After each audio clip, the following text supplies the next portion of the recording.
بسم الله الرحمن الرحيم، والصلاة والسلام على المبعوث رحمة للعالمين.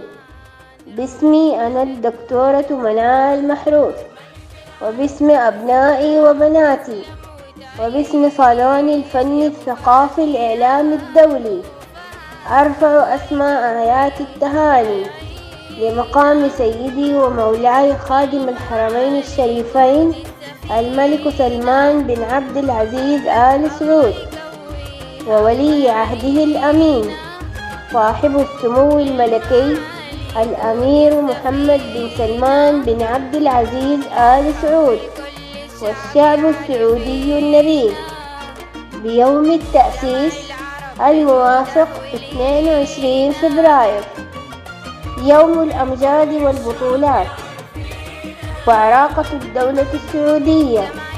أعاده الله علينا أعواما وأعواما عديدة، وكل عام والمليك والوطن بخير ورخاء وعز وفخر.